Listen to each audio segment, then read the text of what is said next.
Boa noite a todo mundo. A gente está aqui no nosso primeira gravação do nosso canal web da UBA, né? E hoje a gente vai estar conversando com uma pessoa que é catedrática, doutor também, e muito, né, sobre asteroides, meteoros, assim, tudo que envolve os zoides, certo?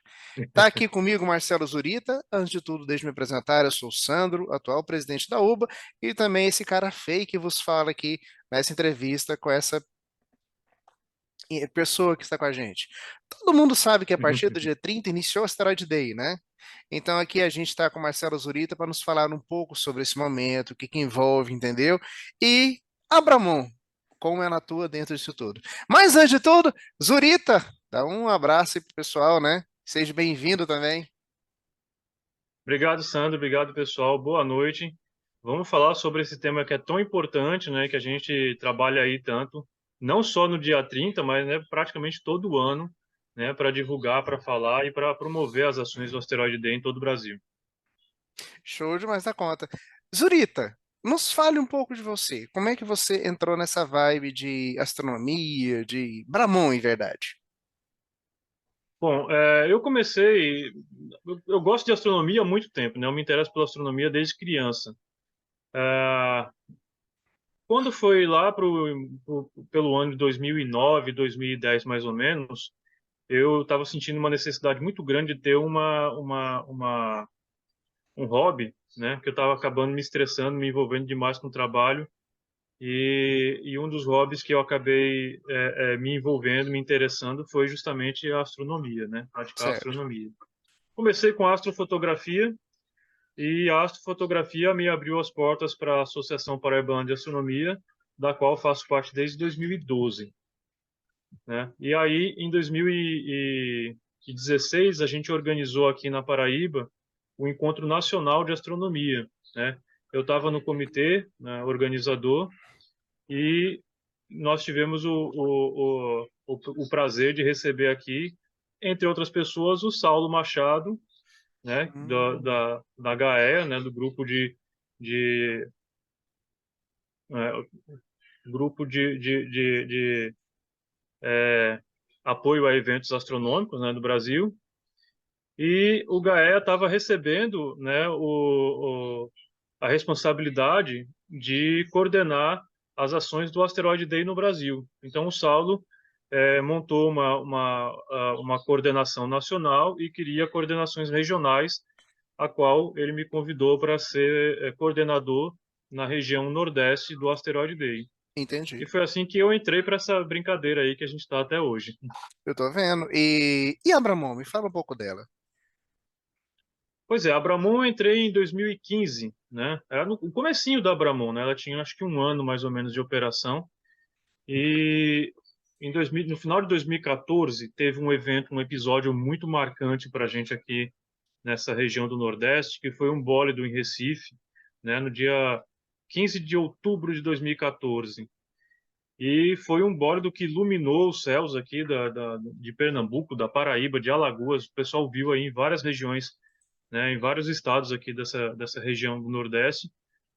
E eu comecei a trabalhar junto com o pessoal de Pernambuco na tentativa de tentar determinar a trajetória por onde passou aquele meteoro, né, aquele bólido.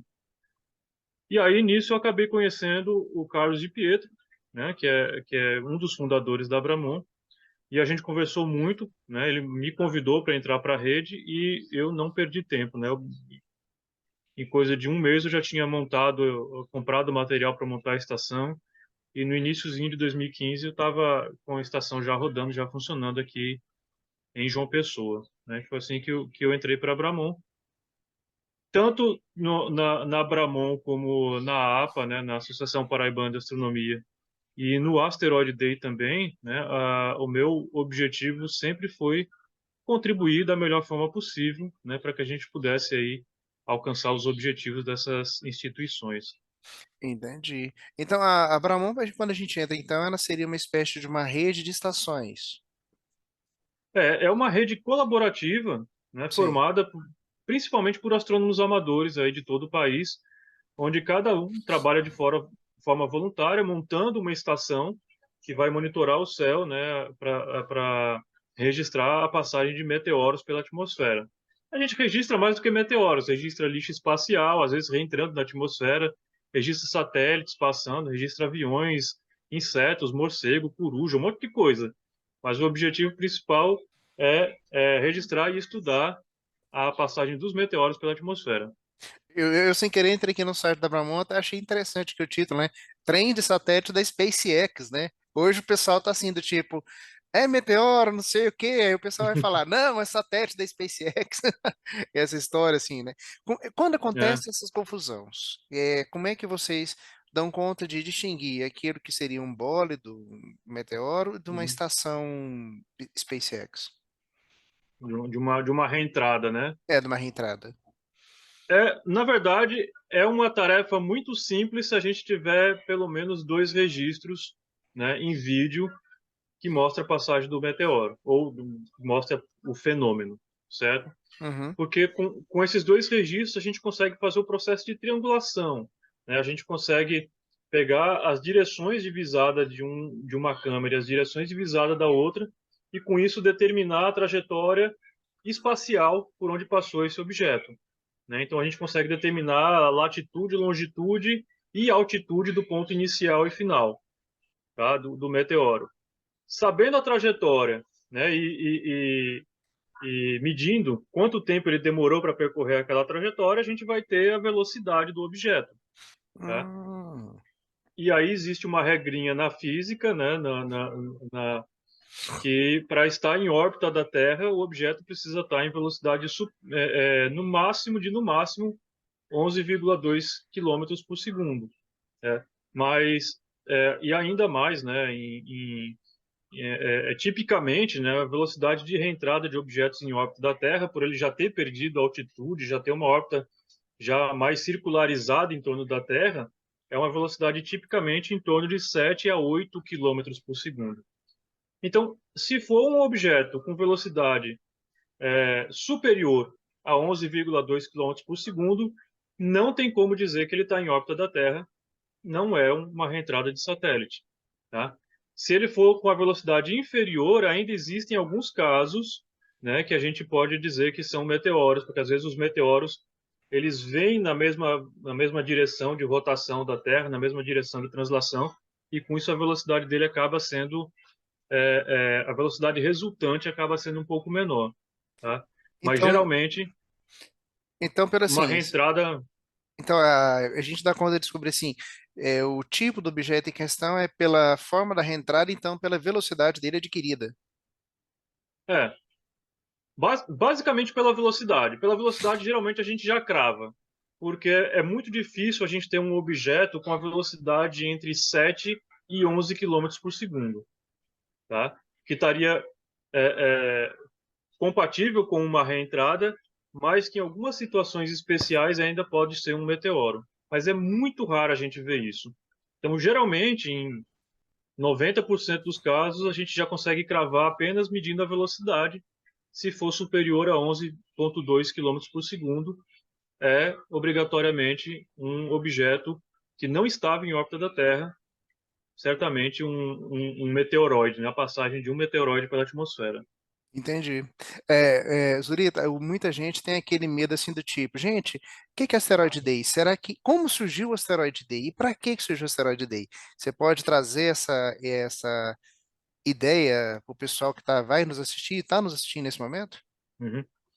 Às vezes o pessoal fica com um pouco de receio até de falar sobre o asteroide D, porque acha que a gente vai falar de desgraça, né? Muita gente tem mania, Mas, acha que é queda, né?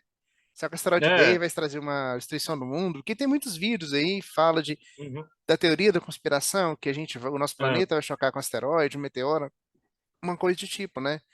Você poderia nos trazer um esclarecimento sobre o asteroide Day, sobre esse tipo de pois temática? é. Por incrível que pareça, até por esse motivo, o pessoal às vezes imagina que é o dia do impacto, né? Eu prefiro chamar de Asteroid Day, né? Que já fica mais fácil a gente relacionar com o movimento global, do que chamar de dia do asteroide, né? Eu disse, ó, pessoal, amanhã é o dia do asteroide. O pessoal acha que vai vai ser o dia que o asteroide vai atingir a Terra, né? Mas não é isso. O asteroide Day, ele surgiu sim com base numa na ideia, né, de que um grande asteroide pode atingir a Terra a qualquer momento e isso pode trazer consequências devastadoras, né, regionais, né, locais, regionais, até mesmo a nível global, né? Então, o que acontece? É, essa história surgiu quando o cineasta inglês, né, o Gregory Richards, estava fazendo um filme sobre asteroides. Ele convidou como consultor técnico, né, o Brian May, que é astrofísico e também guitarrista do Queen. Ele também iria, além de consultor técnico, né, ele ia também colaborar com a trilha sonora do filme. E aí o Brian May certa vez sentou com o Gregory Richards e eles conversando sobre a história do filme. E o Brian May falou: Olha, tudo isso que você está mostrando no filme, que você vai mostrar nesse filme, não é uma coisa tão ficcional, não. Isso pode acontecer na realidade, né? De fato, pode acontecer, né? E aí lembra-se do evento de Tunguska, né, que ocorreu no dia 30 de junho de 1908, em que um asteroide com míseros 60, 70 metros, a gente não sabe exatamente o tamanho dele, mas não era tão grande, ele explodiu na atmosfera acima, né, da floresta de Tunguska, na Sibéria, e devastou uma área com mais de 2.000 quilômetros quadrados de floresta, né? 2.000 quilômetros quadrados, né, para a gente ter uma ideia, caberia toda a cidade de São Paulo dentro desta área. Então, imagine um objeto como esse, né, explodindo sobre a cidade de São Paulo, né, e devastando uma área tão grande assim, né? Seria uma catástrofe inimaginável. Claro, a possibilidade disso ocorrer é muito pequena, de um asteroide tão grande atingir a Terra, de atingir justamente em cima de uma grande metrópole. Mas pensar que isso é possível já é aterrorizante. Já é motivo suficiente para a gente tentar bolar formas de evitar que isso ocorra, né, que isso possa acontecer, tá? E mesmo que a gente não consiga evitar um impacto, mas saber com antecedência de que ele vai ocorrer pode ser suficiente para a gente salvar milhões de vidas, né? Então, a ideia principal do Asteroid Day é que a gente tem que estar ciente que essa possibilidade é uma possibilidade real, embora remota, né? Para que a gente possa agir, né, no sentido de conhecer mais quem são os objetos que cercam a Terra, né, esses pequenos corpos que cercam a Terra, né, ter ideia daqueles que têm potencial para atingir a Terra e ter a capacidade de desviá-los ou pelo menos de antecipar um impacto para que a gente possa tomar medidas de evacuação que possa preservar aí as vidas humanas, né, em um possível evento como esse, né? Então, a ideia principal do Asteroid Day é essa, é buscar o conhecimento acerca desses pequenos corpos para que a gente possa evitar, né, um desastre maior no futuro e também para que a gente possa desenvolver as nossas tecnologias, para que a gente possa aumentar realmente o nosso conhecimento sobre esses objetos que, além de perigosos, são muito importantes, né, para a vida na Terra. E aí outros temas que a gente pode abordar também dentro do Asteroid Day. Ah, olha aí, ó, gente, a gente vai ter que marcar mais a conversa com o Marcelo e outras pessoas por aí, viu? Porque tem muita gente que pergunta pra gente o que que é. Uhum, Zurita, muita gente tem pergunta pra gente aqui dentro da UBA, assim, do tipo, o que que é bólido? Quais são os tipos de meteoros? E o que que seria um meteoro que possa causar um dano na nossa atmosfera? Você tem uma classificação para isso em termos de uhum. existência de questão? Perfeitamente. Bom, primeiro para a gente diferenciar, né, o que são cada um desses objetos. É sempre uma pergunta muito recorrente, né?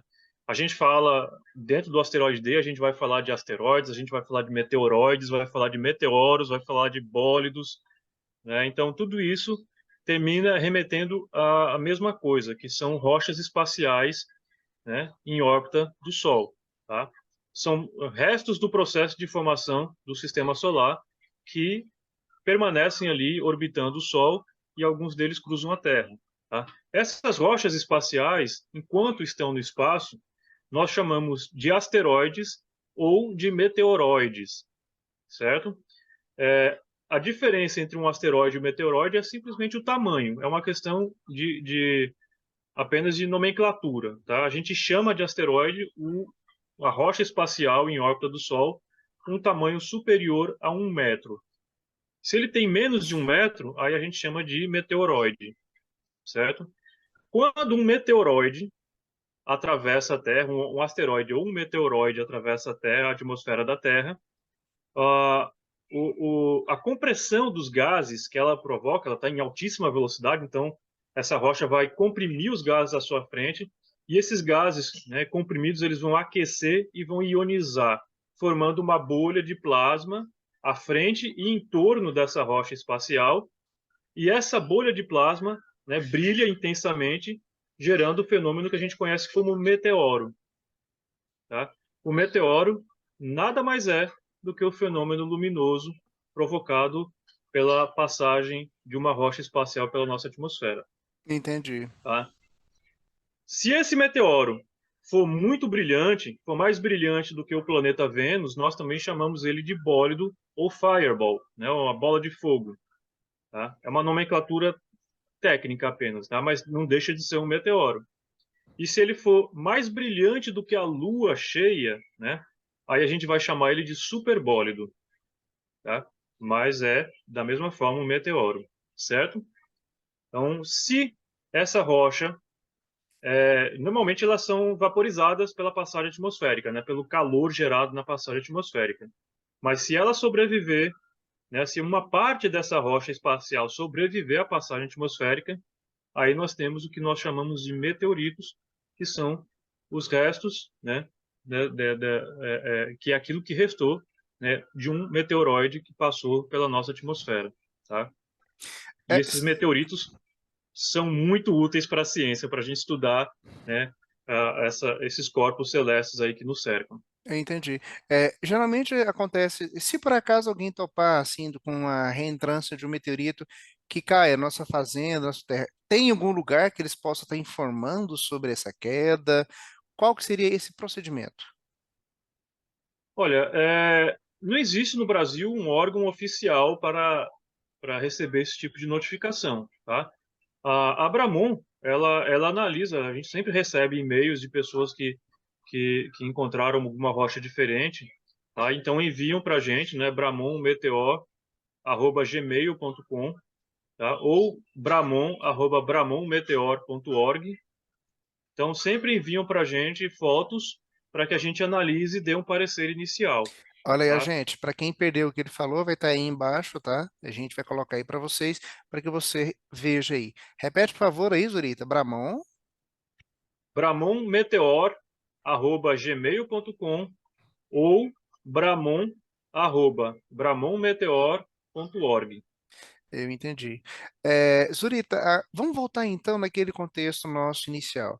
É sobre asteroide Day. O asteroide Day em si, ele iniciou quando, vai até quando, e como é que uma escola, uma entidade pode estar participando desse momento, apesar de hoje ser essa gravação nossa, esse trabalho nosso, entrevista com o Zurita, está sendo hoje dia 16/7, né? Uhum, perfeito. Bom, o Asteroid Day, né, ele é celebrado no dia 30 de junho, tá? Todos os anos. E essa data é uma referência àquele evento de Tunguska que ocorreu em 1908, tá? Que ocorreu nessa mesma data no ano de 1908. Só que, principalmente nas escolas, né, a gente sabe que essa data geralmente é um período de férias, né, de férias escolares. Então, termina que a gente realiza atividades do Asteroid Day em meses, né, nos meses de maio, junho, julho, até em agosto, né, nas escolas. E, na prática, né, qualquer dia do ano a gente consegue realizar uma atividade do Asteroid Day, tá? Só que a gente procura concentrar aí em torno dessa data do dia 30 de junho, que é onde há a maior mobilização global realmente. Sem querer, fiquei curioso com essa história do meteoro de Beneco. Não vou mentir para você, apesar de a gente mexe com tanta Uhum, coisa na astronomia, né? Tem algumas informações que passam para gente, né? Aí encontrei aqui uhum. uns catálogos que achei até interessante. O meteoro de Bedengo, né? Igual você falou, caiu em 1784, né? Não, Bendegó, né? Benegó, desculpa a pronúncia errada. Bendegó. Benegó, É. 1700, E ele foi encontrado, né, em 1784 pelo jovem, acho que Francisco Botelho, né, o nome do menino, que era filho de um agricultor da região, e ele encontrou essa pedra estranha, diferente, lá no local onde pastavam o gado, né? Não, eu tô vendo que foi na Bahia, né? E parece que ela, meu santo Isso. Deus, pesava 5 toneladas e 360 quilos. Meu Deus do céu. Antes dela tem aqui, vamos retratar mais, assim, trazendo, né? Uhum, Tem o meteorito de Santa Catarina, né? Que ele também caiu uhum, em 1875, que era uma pedra com 7.000 quilos, ou melhor dizer, 7 toneladas, né? exatamente. Registros interessantes, né? Bem interessantes aqui. Eu não Uhum, sabia, não minto para você. E tem é, aqui do de Campo Norte, que é Goiás, né? Por acaso é perto da gente aqui, meu Deus. Que uhum, foi em 1992, que é um meteorito de 2 toneladas. O de Santa Luzia, também em Goiás. E também o de Itapuranga, né? Que esse é um meteorito menor, que foi agora em 1977, né? Very well, isso. very O well, very Camp well. Norte o Camp Norte, recentemente, ele foi adquirido pelo Museu Nacional, né, numa campanha de financiamento coletivo que eles realizaram lá para comprar esse meteorito. E aí é uma coisa interessante, Sandro, que aí vale um puxão de orelha aí nos nossos gestores, né, que é incrível como não tem dinheiro, as instituições de pesquisa no Brasil não têm dinheiro para comprar um meteorito. Quando a gente pensa, né, que esses meteoritos, essas rochas que caem do espaço, elas trazem lá informações importantíssimas, né, sobre o processo de formação do sistema solar, sobre a dinâmica do nosso sistema solar, né, e que foi através dos meteoritos que a gente descobriu muito sobre a própria formação da Terra, né, e dos demais planetas. E essas rochas chegam até a gente praticamente de graça. A gente não precisa mandar sonda espacial para coletar amostras do asteroide, passar anos viajando para trazer essas amostras para a Terra, como está acontecendo esse ano com a sonda Osiris-Rex. Né? Esses meteoritos chegam para a gente assim de graça, com amostras de asteroides diversos do nosso sistema solar, e a gente conseguiria, com um investimento mínimo, né, comprar, né, esses meteoritos para poder estudar nas nossas universidades, nos nossos centros de pesquisa, mas a gente não consegue. Eu acho que o Brasil precisa ter urgentemente uma política, né, para a aquisição desses meteoritos para os nossos centros de pesquisa, para a gente não precisar estar fazendo campanha de financiamento coletivo, não precisar estar botando dinheiro botando a mão no bolso do pesquisador para tirar dinheiro para poder comprar o meteorito que vai servir na pesquisa que ele vai fazer, que vai trazer benefícios, vai trazer é, é, levar o Brasil, né, a uma a uma situação bem melhor, né, diante das pesquisas que são feitas aí a nível internacional. Então, eu acho que falta um pouco mais de investimento, né, e acho que de dar a devida importância, né, a esses objetos que caem de graça no nosso país e que não custa nada a gente pegar e, e bancar, né, comprar aí esses objetos para ajudar a nossa pesquisa, né? Eu sei que muita gente, então a gente está enviando aí satélite para descobrir meteoro aqui, né? Teve um que apareceu agora, o charuto, que eles estão querendo, a NASA está querendo até proporcionar uma missão para explorar ele. Como é que chama aquele meteorito? O pessoal tá falando que é. É o asteroide Oumuamua, né? É esse Oumuamua, né? É, porque tem gente que acha que ele é um cometa, tem gente que acha que ele é um asteroide interestelar, tem gente que acha que é uma nave espacial e tem gente como a gente que quer saber o que é, independente do que seja, né? Pois é. Eu vou topar uma coisa aqui com vocês. Zurita, a gente tem aqui no nosso banco de dados alguns registros da Abramon. Vamos partilhar com o nosso Uhum. pessoal só para a gente fazer um correr com eles, rapidão? Vamos Pode lá. ser? Gente, eu vou então Pode estar ser. partilhando aqui a nossa tela com o Zurita, né? Só para a gente dar uma olhada naquilo que acontece e reconhecer um pouco do trabalho da Bramon em termos de registro. 2 segundinhos aqui, só para a gente ver, tá? A gente aqui, só por acaso, para vocês saberem, nós estamos usando aqui nesse exato momento uma plataforma conhecida como Zoom, né, que permite a gente fazer videoconferência e outras coisas, até mesmo gravar esse conteúdo que agora, que mais tarde vai estar aí liberado para vocês, tá? Deixa eu entrar aqui. Tá dando para ver? Olha aqui, são alguns registros, né? Até achei muito Uhum. interessante isso daqui, né? E esse aqui, por acaso, é um bólido sobre o Piauí, que eu achei até interessante. Pode rodar ele? Pode sim. Vamos lá. Depois você vê se tem um do dia 8 de março de 2020. Vamos ver aqui, não. Então vamos pegar esse aqui, depois a gente vai atrás desse daí. Eu acho que eu devo ter sim, tá? Pronto. Bólido sobre Minas Gerais, em 8 de março. Tá saindo som aí? Aqui não, mas Tá, então a gente tem que acho que fazer o uma. importante são as imagens, né? Então vamos lá.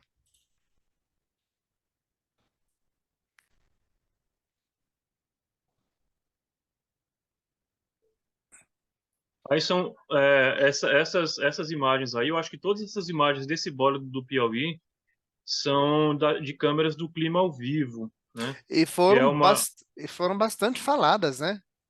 isso.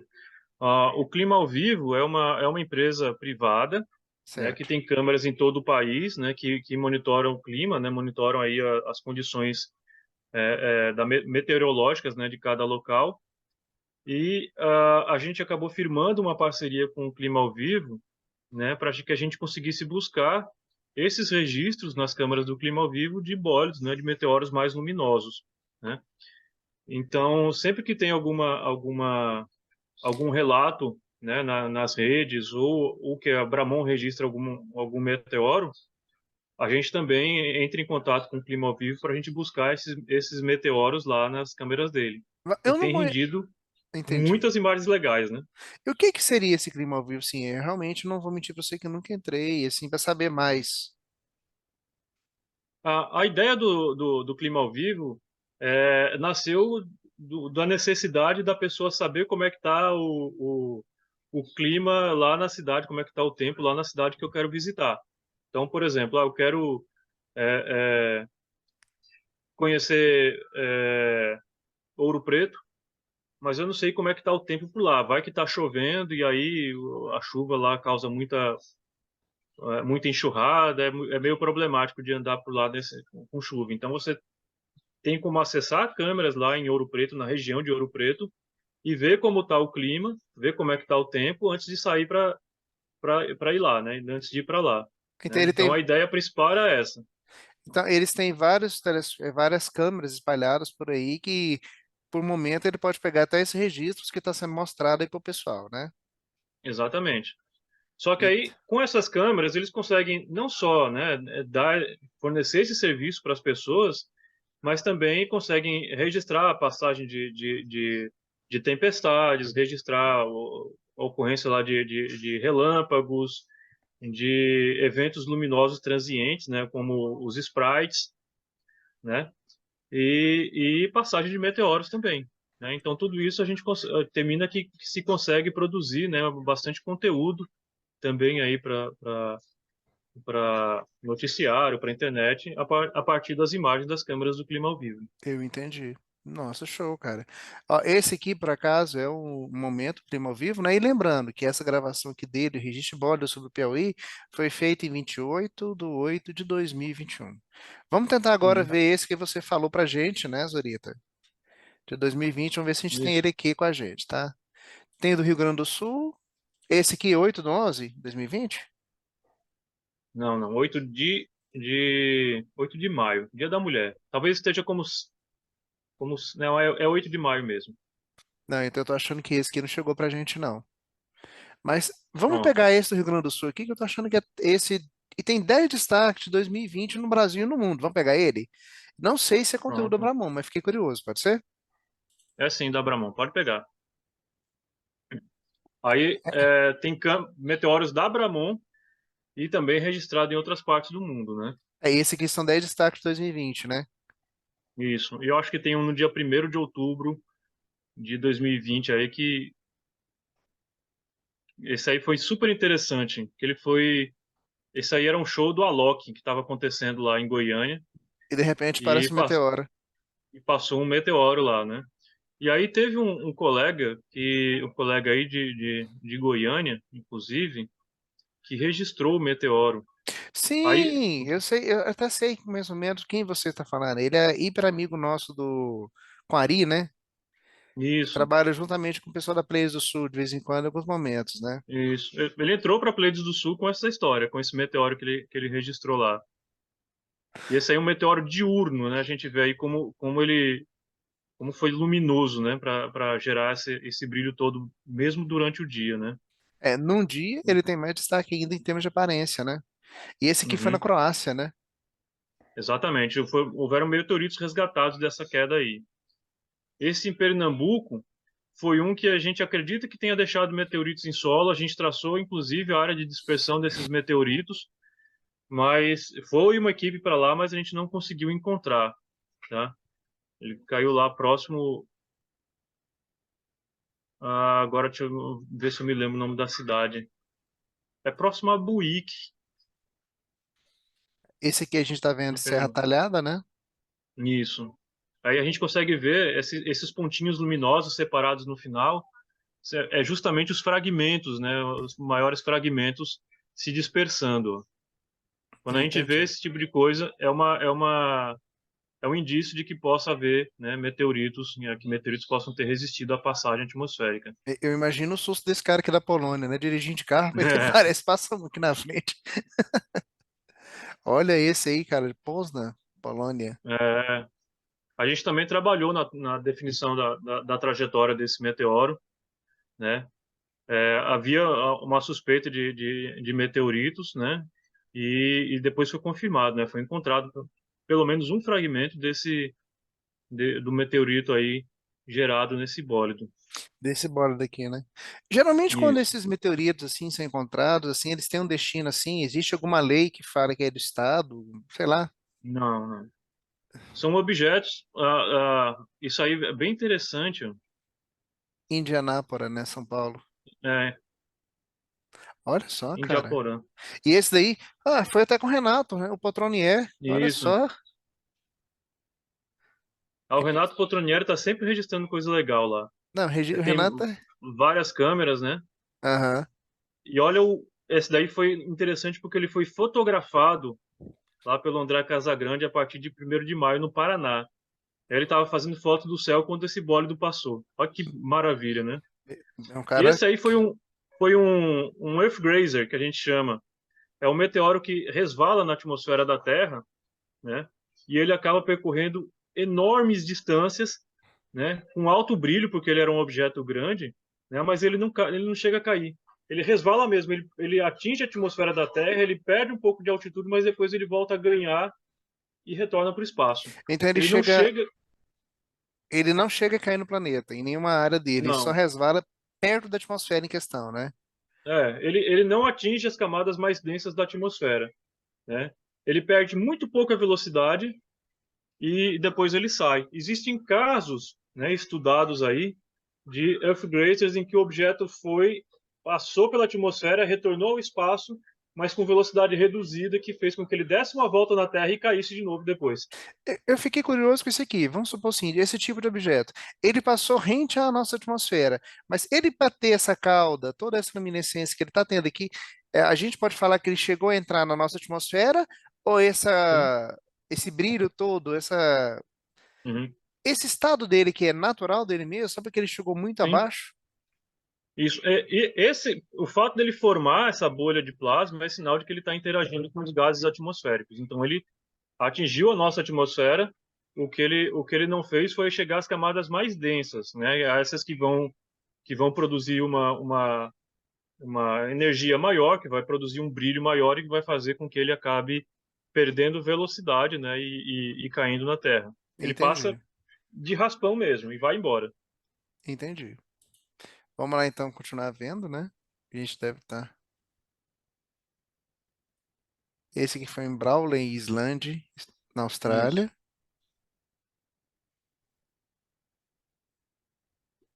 Esse de Minas Gerais agora. Ah, esse Ah, não foi, foi foi esse que você quase. falou? Ah, Não, foi não 20 do foi. 5, né? O meteoro do dia 8 foi um pouco menos luminoso do que esse, foi registrado pelo Velter, né? Mas ele deixou um meteorito em solo. Entendi. E esse foi encontrado, inclusive. A imagem de Pinhui. Pinhui, eu não sei como é que se pronuncia essa cidade, tem que saber. Pinhui, né? Nome diferente. É, Olha esse do Japão aqui, 2 do 7. esse aí foi fantástico, porque ele foi visto em Tóquio, né? E foi, inclusive, um meteorito que caiu na região metropolitana de Tóquio, ali na cidade de... é, esqueci o nome, cidade vizinha a Tóquio ali. E olha como ele brilhou intensamente, né? Foi uma Kawa... imagem Esse, fantástica. esse aqui mesmo, né? Esse aqui foi em Kawashi, no Japão, né? Kawasaki, Kawasaki, Japão. Nossa, gente. isso. E o brilho dele foi muito intenso, né? Pois é. A gente trabalhou na trajetória dele, mas trabalhou assim só para... Esse aí foi o que eu imaginei que seria o meteoro do ano. Esse aqui. Olha o brilho que esse bicho gerou. Isso em Taquara, ele estava bem distante ainda de Taquara. É o que a gente chama de superbólido, tá? Mas A gente vai ver nas câmeras mais próximas. esse aqui não chegou a cair dentro do planeta, ele só passou muito rente. Caiu. Esse Caiu. aí certamente tem meteoritos em solo. Olha só Esse de Praia como ele Grande. transforma a noite em dia, né? Gente do céu.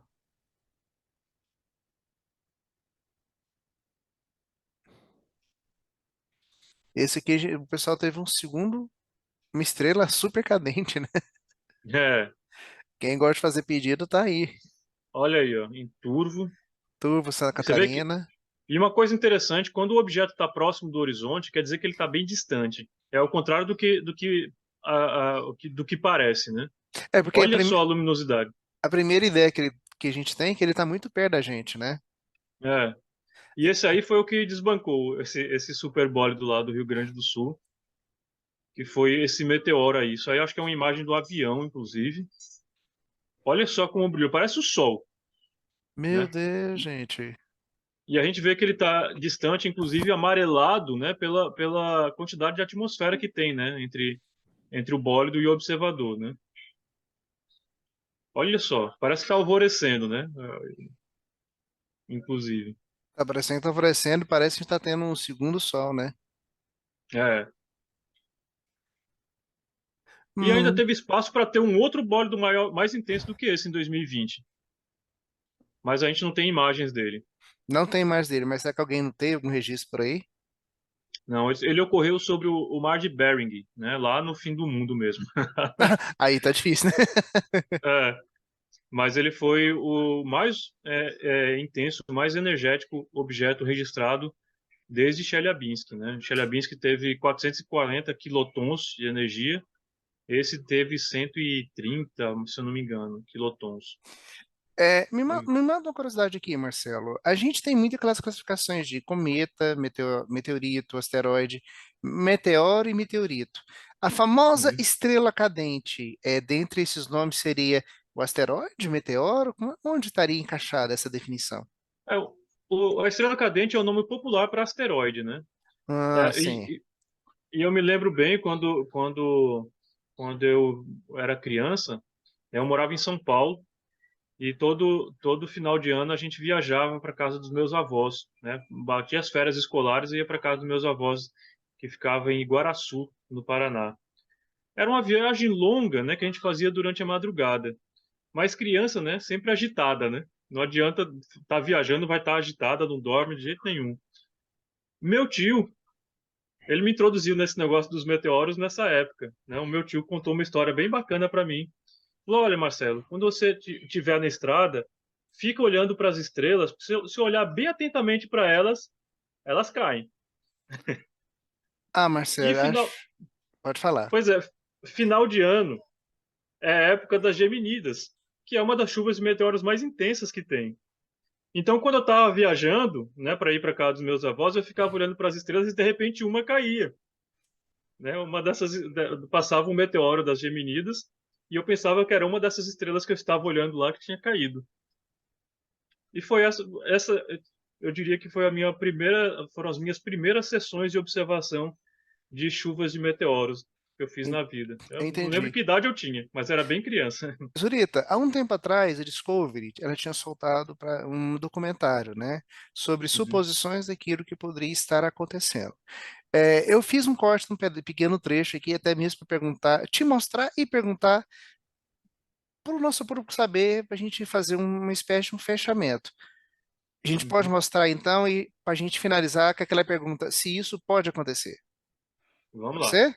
Vamos lá então, olha aqui. Essa aqui é uma imagem que eu achei super assim interessante. Seria do meteoro chegando, né? E essa imagem é clássica, né? A gente tem ela muito em filmes e vai por aí, né? Ah, sim.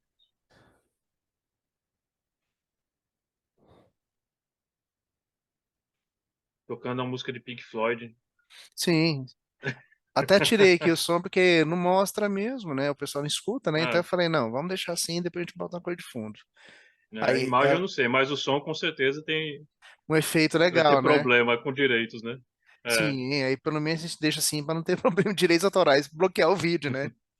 Olha só pra é, você ver, chega na Terra, cara, chega num momento assim de muita aproximação, né? uhum. E aparentemente vai cair bem dentro da nossa atmosfera. E pelo tamanho não é uma coisa pequena, não, né? É, parece algo aí, uns 50 quilômetros, 100 quilômetros talvez.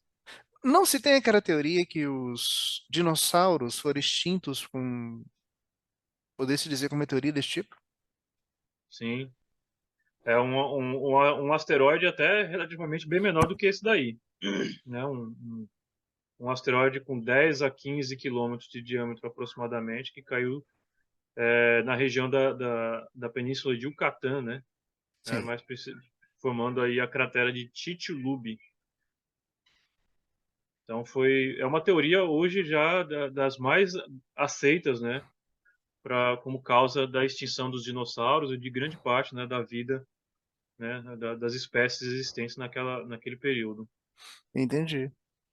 A gente pode ver esse vídeo aí que está sendo mostrado, até pela Discovery, Uhum. que fez uma, entre aspas, uma simulação, né? Que Uhum. prende muito a imagem, né? É uma simulação bem real, tá? O que eles mostram aí é uma coisa bem realística. Claro que a possibilidade atualmente, né, para um objeto com esse tamanho atingir a Terra é uma possibilidade muito pequena, porque a gente já está numa fase de maior estabilidade do sistema solar, né? Então, corpos maiores como esse, né, um asteroide aí como esse, com 100 quilômetros de diâmetro, né, a gente não conhece nenhum que tenha órbita próxima à órbita da Terra, né? Então a Então, gente pode ficar despreocupado. com relação a isso daí, eu acho que pode sim, tá? Não tem chance disso acontecer aí nos próximos milhões de anos, não que a gente, né, tenha conhecimento a gente não conhece nenhum objeto desta magnitude, desse tamanho, que passe próximo à Terra. Eu Pode entendi. haver, por exemplo, um cometa, né, que a gente não conheça, que tenha um período orbital muito longo e que de repente passe, né, próximo à Terra, mas aí é a chance de impactar o nosso planeta é muito pequena, né? Bom, sem querer, você no decorrer da explicação, você já respondeu a pergunta, né? Mas para aqueles que nos viram, então eu vou fazer, repetir a pergunta. Isso pode acontecer? Pode, mas a chance é infinitamente pequena, tá? É só se realmente tiver um, de repente, um objeto interestelar ou um cometa muito, muito grande, né? Muito distante da Terra que venha atingir o nosso planeta, tá? Dos Entendi. objetos que a gente conhece e dos objetos maiores a gente conhece a maioria deles, né? Grande parte deles. Dá para garantir que esses não têm risco, né, de impactar a Terra, tá? Entendi. Então, gente, só para aqueles que estão aqui assistindo, não se preocupem, tá? Que esse aqui foi uma simulação mostrada Uhum, pelo Discovery Channel, né? E isso basicamente foi em 2021, a gente estava naquele momento, 2020 a 21, né? Entrando naquele momento de aproximação da pandemia, né? Mas uma Uhum. imagem impactante, né? Que mostra até o final dela, aqui depois de uma queda do meteoro, né? De uma aproximação daquilo que poderia ser a Terra, resultante desse processo. Mas é uma coisa que hoje é meio difícil de acontecer, porque existem É, muitos mecanismos de detecção, né? Mesmo dentro da Terra e mesmo extraorbital, como a gente pode falar, tá? uhum. E uma Agora, coisa interessante, diga. Sandro, que a gente não, né? Os cientistas têm programas de detecção, né, de asteroides, de objetos próximos à Terra, e havia uma meta, né, de descobrir, né, pelo menos 90% dos asteroides próximos à Terra com tamanho superior a 1 quilômetro. Essa meta já foi alcançada há algum tempo, né? Hoje em dia a gente estima que nós já conheçamos cerca de 95% desses objetos com tamanho, 98% dos objetos com tamanho superior a 1 quilômetro, tá? Entendi. É, o, o, aí quando a gente começa a diminuir esse tamanho, por exemplo, os objetos com tamanho superior a 100 metros, aí a gente já tem um conhecimento bem menor, né? A gente vai aí para casa dos 30, 40%, né, dos objetos que a gente já conhece. E está nessa faixa de objetos entre 100 e 100 metros e 1 quilômetro, talvez o grande risco, né, para a humanidade, principalmente pelo fato de que a gente não conhece, né, todos esses objetos. Então, o investimento nos programas de busca, né, de asteroides próximos à Terra, para que a gente possa conhecer a maior quantidade possível desses objetos perigosos, né, com tamanho superior aí a 100 metros, acho que um dos principais objetivos, né, para que a gente venha buscar aí dentro do movimento que é o Asteroid Day. Eu entendi. Zurita, agora só para a gente fazer um encerra, mas agora com duas perguntas, tá? Uhum. O Asteroid Day e também como Abramon. Vamos lá. Como é que alguém que está interessado a ter o kit e também fazer parte dessa grande rede pode fazer? Qual é o contato e quem deve procurar? Bom, pode procurar a Bramon através dos e-mails, né, que a gente já passou, né? Sim, Ou através das nossas redes sociais, no Instagram, no Facebook, agora tem o TikTok também. TikTok, ó. Estamos postando dancinhas também lá. Dancinhas! Você não andou apresentando alguma coisa para ele, não, né? Mas, né, Zurita? É, tem uma Dancinhas. dancinha legal depois a gente postar lá no TikTok. Depois eu vou mandar. Depois você manda É, pra gente mas, aqui que eu vou fazer a entrada. pois é. E basicamente, né, o trabalho de um novo operador da Bramon é montar uma estação de monitoramento que é feita com equipamento de baixo custo, né, que não deve sair nem R$ 500 se você tiver já um computador que você possa dedicar, né, a rodar os softwares lá que vão fazer esse monitoramento, tá? Então, o equipamento é uma câmera de vigilância, uma que tenha boa sensibilidade, né, então a gente tem algumas que a gente indica, com uma lente também bastante sensível e uma placa de captura. Então, ligou a câmera, a lente, placa de captura, uma fonte para ligar a câmera, já consegue monitorar. Aí a gente recomenda também uma caixa de proteção para a câmera, para deixar ela externa, numa posição fixa, né? De forma que isso vai facilitar as análises posteriores, né? Entendi. Isso para fazer parte da Abramon. Para participar do Asteroid Day, basta, primeira coisa, né, o mais importante, né, se interessar e acreditar na importância, né, da gente difundir ainda mais, né, os conhecimentos sobre os asteroides, os riscos que eles trazem para a Terra e o que a gente pode fazer para poder minimizar, né, esses riscos. E aí você pode organizar um evento na sua escola, no seu bairro, na sua associação, tá? Se você não souber o que falar nesse evento, se você não souber como fazer esse evento, você pode entrar em contato com grupos de astronomia na tua cidade, convidar um astrônomo para fazer uma palestra, para fazer uma observação da Lua, por exemplo. Lá vão enxergar várias crateras e você pode contar a história dessas crateras, né, que foram formadas por impactos, né, de asteroides com o nosso satélite natural, né? Falar um pouco sobre como que o estudo dessas crateras também ajuda a gente a compreender o que pode acontecer com a Terra, né, em caso de um impacto. Enfim, tem várias formas de a gente relacionar isso, né? E também dá para fazer eventos online. Se você tem um canal no YouTube, você pode promover um evento do Asteroid Day, né? Convidando um astrônomo, e aí não precisa ser um astrônomo da sua cidade, pode ser um astrônomo qualquer que você tenha contato, né? Dentro ou fora do país, para falar um pouco, né? Sobre os temas relacionados ao evento, tá? Organizando o evento, você tem inclusive lá na página asteroidday.org, você tem um manual, né, um toolkit, né, um kit de ferramentas lá do organizador, que vai dar todo o apoio, vai dar todo o auxílio que você precisa para organizar o seu evento, inclusive com ideias, né, de atividades que você pode realizar. E lá também, no asteroidday.org, você pode cadastrar esse seu evento, assim ele fica registrado como um evento oficial, né, do movimento global, e também, através das redes sociais do Asteroid Day, o seu evento vai ser divulgado. Tá? Então, é tudo muito simples, tanto na Abramon quanto no Asteroid Day. Então, gente, para você que está nos assistindo aí, fica a dica, tá? E para você estar, quem quiser aí fazer parte de uma rede científica, né, em termos de monitoramento de objetos estelares, vamos usar o termo genérico, né, que a gente pode ver muita coisa Uhum. por essas câmeras, tá? Vou deixar aqui depois o contato da Abramon, com o site, o e-mail já repassado pelo Zurita, né? E também a dica do Asteroid Day. Vamos fazer depois um pequeno artiguinho, né? Dando esses passos a passos também para vocês aí dentro do site da Obra, para informação e também para vocês puderem buscar as informações. Zurita, dê uma palavrinha final aí, pode agradecer, pode falar com o pessoal, dar aquele abraço, tá? E eu, já de antemão, gostaria de agradecer a sua presença aqui no nosso primeiro web e abertura do nosso canal novamente. Maravilha. Eu que agradeço, Sandra, a oportunidade aqui de estar falando, né, sobre o Asteroid Day, sobre a Abramon, né? E fica o convite para outras pessoas integrarem também esses esforços, né, de monitoramento dos nossos céus e de, né, divulgação, né, da importância da gente estudar os objetos, né, esses corpos menores aí próximos à Terra, tá? Então, um grande abraço e vamos lá, vamos fazer parte desse movimento.